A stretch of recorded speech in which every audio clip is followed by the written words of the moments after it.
Assalamualaikum warahmatullahi wabarakatuh. Wa bihi nasta'inu ala umur dawaddin. Ashhadu an la ilaha illallah wa ashhadu anna Muhammadan abduhu wa rasuluh. Allahumma salli wa sallim wa barik ala Muhammad wa ala alihi wa sahbihi ajma'in. Subhanallahil azim wa bihamdi la haula wa la quwata illa billahil azim. Alhamdulillahirrahmanirrahim. Marilah kita ucapkan syukur kehadirat Allah Subhanahu wa ta'ala yang telah melimpahkan nikmatnya, rahmatnya, hidayah kepada kita semua. Salat dan salam semoga senantiasa tercurahkan kepada junjungan kita tercinta Nabi Muhammad sallallahu alaihi wasallam, baik keluarganya, para sahabat, para tabi'in, tabi'ut, para ulama salaf dan pengikutnya akhir zaman nanti. Dan mudah-mudahan kita semua mendapatkan syafaat beliau di yaumul qiyamah. Amin ya rabbal alamin. Alhamdulillah rabbil alamin. Bagaimana kabar anak-anak? Semoga dalam lindungan Allah Subhanahu wa taala diberikan kesehatan fisik dan batin. Dan insya Allah pada kesempatan hari ini Pak Dimas akan menjelaskan atau melanjutkan materi fikih tentang sholat sunnah rawatib. Oleh karena itu, mohon anak-anak untuk memperhatikan dengan penuh seksama dan mohon kiranya dalam penjelasan Pak Dimas ada sesuatu yang tidak ada di buku, mohon ditulis sehingga nanti dapat dimurojaah lagi, dapat dipahami lagi. Apakah siap anak-anak untuk mendengarkan materi fikih tentang sholat sunnah rawatib? Mudah-mudahan Allah memberikan kemudahan. A. Pengertian sholat sunnah rawatib. Rawatib berasal dari kata rotaba yartubu, sedangkan rawatib itu jamak dari kata rotib. Artinya sesuatu yang tersusun rapi atau berurutan. Jadi sholat sunnah rawatib sifat waktunya tersusun rapi, berurutan dengan sholat fardu yang terletak sebelumnya atau sesudahnya. Sedangkan yang dimaksud sholat sunnah rawatib adalah sholat sunnah yang dikerjakan beriringan dengan sholat fardu, sebelum atau sesudah sholat fardu. Sholat sunnah rawatib yang dikerjakan sebelum sholat fardu disebut sholat sunnah rawatib qobliyah. Sedangkan sholat sunnah rawatib yang dikerjakan sesudah sholat fardu disebut ba'diyah. Pengerjaan sholat sunnah rawatib sama seperti sholat fardu yang biasa kita kerjakan, hanya niat saja yang membedakan. B. Ketentuan sholat sunnah rawatib. Pelaksanaan sholat sunnah rawatib terbagi menjadi dua, yaitu yang pertama sholat sunnah rawatib muakkad, yaitu sholat sunnah rawatib yang ditekankan atau sangat dianjurkan untuk dilaksanakan. Sering dikerjakan Nabi Muhammad SAW dan tidak ditinggalkan oleh Rasulullah SAW. Jadi diusahakan untuk dikerjakan. Sholat sunnah rawatib muakkad itu apa saja? Contohnya 2 rakaat sholat qobliyah subuh, ini juga termasuk sholat sunnah rawatib muakkad yang sangat dianjurkan. 2 rakaat atau 4 rakaat qobliyah zuhur. 2 rakaat atau 4 rakaat qobliyah zuhur. Kalau waktunya masih panjang, boleh dikerjakan 4 rakaat qobliyah zuhur. Atau karena waktunya pendek antara adzan dan iqamah, boleh dikerjakan 2 rakaat. Dan semuanya 2 rakaat atau 4 rakaat ini ada dalilnya.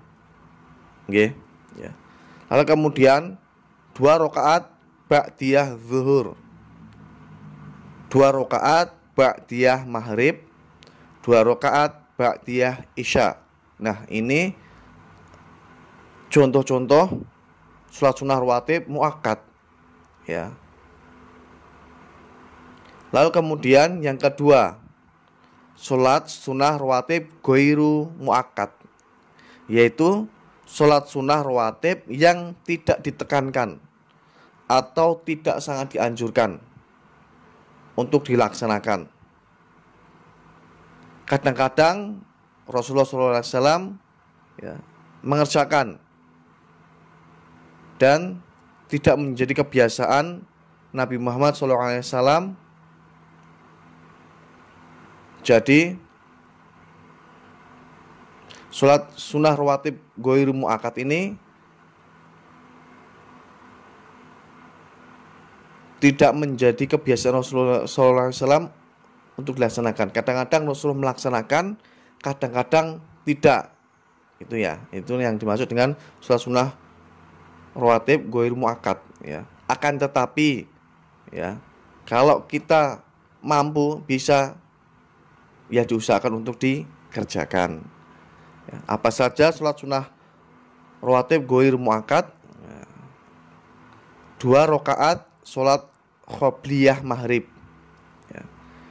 2 rakaat qobliyah isya, dan 2 rakaat atau 4 rakaat qobliyah asar, ya. Jika antara adzan dan iqamah waktunya masih panjang, boleh mengerjakan 4 rakaat qobliyah asar. Atau karena waktunya pendek, boleh dikerjakan 2 rakaat. Dan semua ini, bilangan ini ada dalilnya, ya. Ada hadis Nabi Muhammad SAW, ya. Ini catatan. Ada sebagian pendapat yang lain, ya. Ada sebagian pendapat yang lain. Misalnya sholat 2 rakaat qobliyah maghrib, 2 rakaat qobliyah isya, 2 rakaat qobliyah asar atau 4 rakaat qobliyah asar. Ini ada yang berpendapat ini bukan sholat sunnah rawatib, namun sholat sunnah mutlak, ya. Wallahu a'lam bishawab, gitu, ya. Namun sebagian ada yang mengatakan juga termasuk sholat sunnah rawatib, namun ghairu muakkad, ya.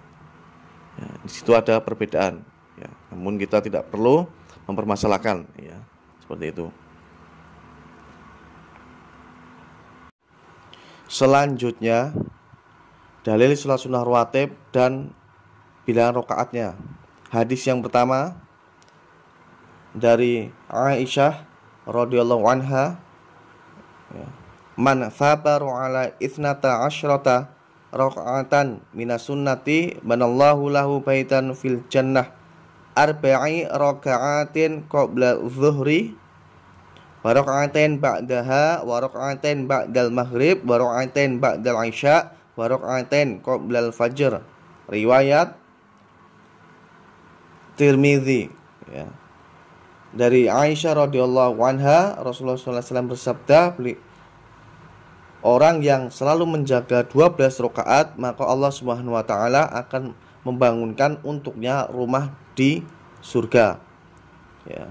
4 rakaat sebelum duhur, 2 rakaat sesudahnya, atau 2 rakaat sudah sholat duhur, 2 rakaat sesudah maghrib, 2 rakaat sesudah isya, dan 2 rakaat sebelum subuh, ya.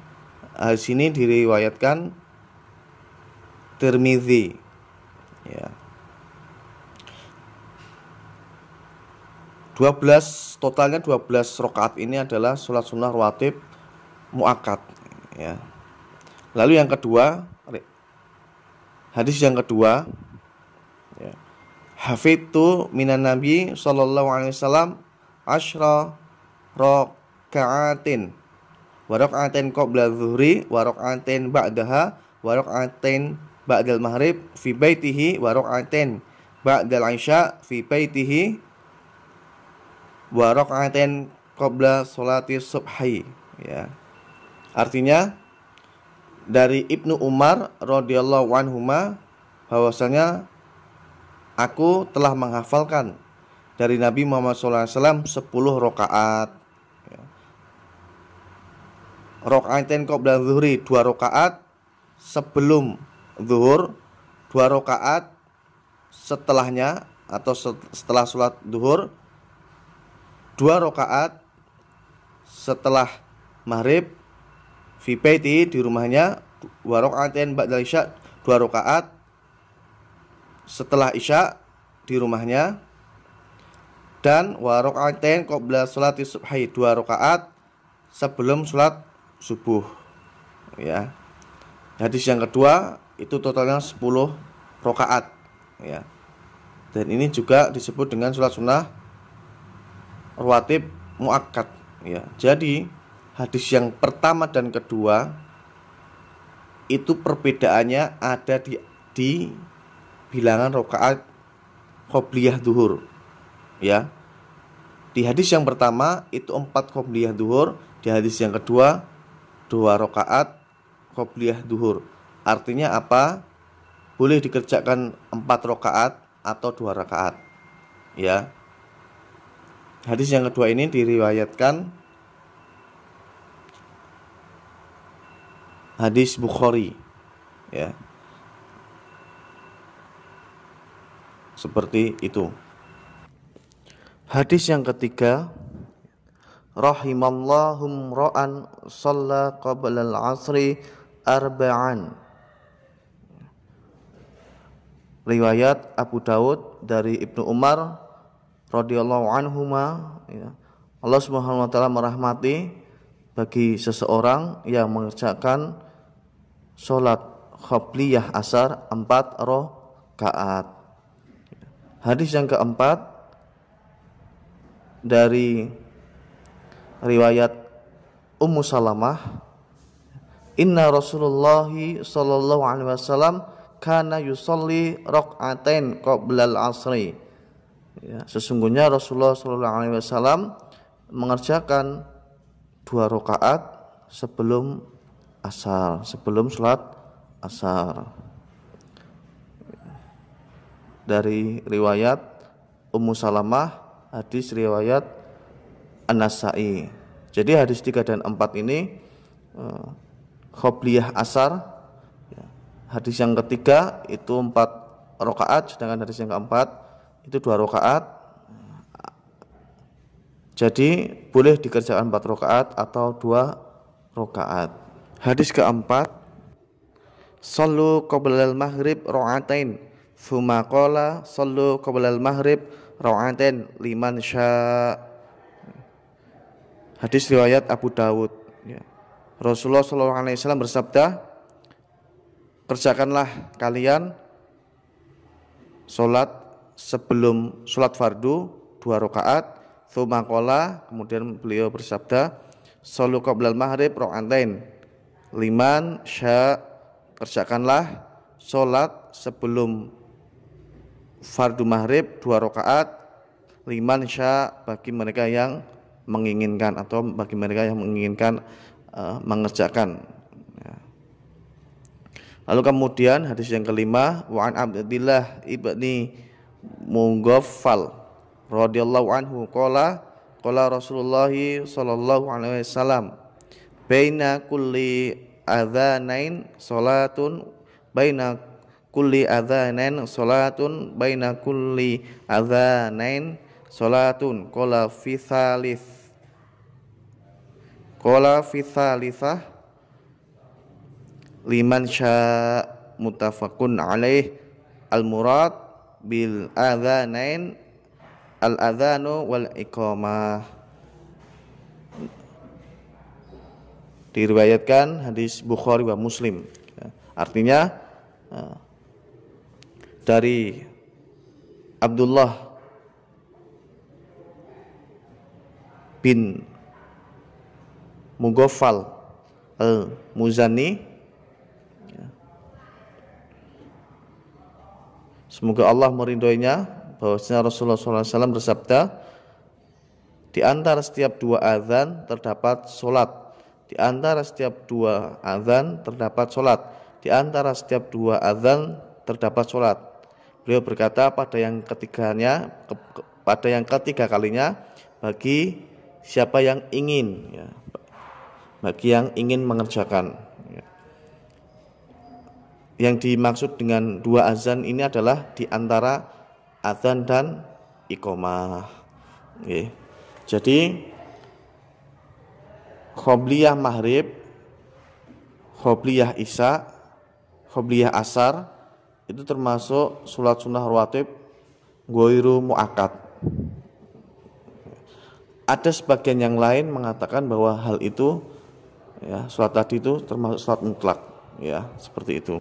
Nah, itu adalah dalil-dalil terkait sholat sunnah rawatib muakkad dan ghairu muakkad. Semoga Allah memberikan kemudahan. C. Adab sholat sunnah rawatib. Hal-hal yang perlu diperhatikan. 1. Sholat sunnah rawatib tidak didahului azan dan iqamah. Contoh, ketika kita ingin mengerjakan qobliyah duhur, harus azan duhur terlebih dahulu. Setelah azan selesai, baru kita mengerjakan qobliyah duhur.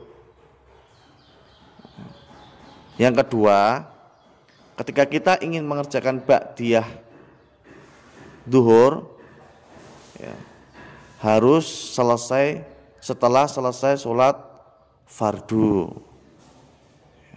Yang kedua, sholat sunnah rawatib dilakukan munfarid, ya, dikerjakan sendiri, tidak berjamaah. Yang ketiga, boleh dikerjakan di rumah atau di masjid atau yang lainnya, selama tempat itu bersih, suci, ya, dari hadas atau kotoran yang lainnya. 4. Bacaan tidak dinyaringkan, ya, bacaan ketika kita mengerjakan sholat qobliyah atau ba'diyah duhur, bacaan yang kita baca ini jangan keras-keras, ya, minimal kalau mau dikeraskan terdengar dua telinga kita, jangan sampai dikeras-keraskan gitu. Dan dilakukan setiap 2 rakaat satu salam, ya. Maksudnya adalah ketika kita mau mengerjakan 4 rakaat, itu tidak langsung 4 rakaat, namun 2 rakaat salam, 2 rakaat salam gitu. Yang kelima, tempat mengerjakan sholat sunnah rawatib lebih baik pindah atau geser sedikit dari tempat sholat fardu. Ketika kita mengerjakan sholat qobliyah atau ba'diyah, itu geser tempatnya, kalau bisa itu lebih baik gitu. Yang keenam, niat sesuai jenis salatnya. Kita niatkan, ya, salatnya kita ini mau mengerjakan apa, nah, kita niatkan itu. Catatan adalah tidak ada sholat sunnah rawatib ba'diyah asar dan ba'diyah subuh, itu tidak ada, ya. Hal-hal seperti ini, ya, harus dipahami agar tidak terjadi kesalahan. D. Niat sholat sunnah rawatib. Niat tempatnya di hati, juga boleh cara lisan atau melafadzkan niat tersebut dalam rangka menghadirkan niat di dalam hati. Contoh niat sholat sunnah rawatib, ya, ini contoh yang diajarkan para ulama, ya, agar kita mengetahui niat itu seperti apa detailnya, ya. Ini contohnya, usolli sunnatal maghrib ba'diyah mustaqbilal kiblati adaan lillahi ta'ala, ya. Ini adalah contoh. Tidak harus seperti ini, tidak harus, ya. Menggunakan kata-kata kita sendiri boleh, yang selama apa yang kita kerjakan itu Sholatnya mengetahui niatnya karena Allah Subhanahu wa ta'ala. Selanjutnya yang terakhir, keutamaan sholat sunnah rawatib. Ya. Yang pertama, menyempurnakan sholat fardu. Yang kedua, mendapatkan pahala yang banyak dari Allah Subhanahu wa ta'ala. Yang ketiga, doa diijabahi oleh Allah Azza wa Jalla. Yang keempat, dapat menghapus dosa. Yang kelima, meninggikan derajat. Oleh karena itu, yuk kita sama-sama mengamalkan sholat sunnah rawatib agar Allah Subhanahu wa ta'ala mengampuni dosa-dosa kita, menghapus dosa kita, meninggikan derajat kita. Kurang lebihnya Pak Dimas mohon maaf apa yang Pak Dimas sampaikan. Jika ada kesalahan itu murni dari saya pribadi. Jika benar itu datangnya dari Allah Subhanahu wa ta'ala. Kalau ada pertanyaan terkait sholat sunnah rawatib, monggo nanti langsung bisa ditanyakan. Akhir kalam, wassalamualaikum warahmatullahi wabarakatuh.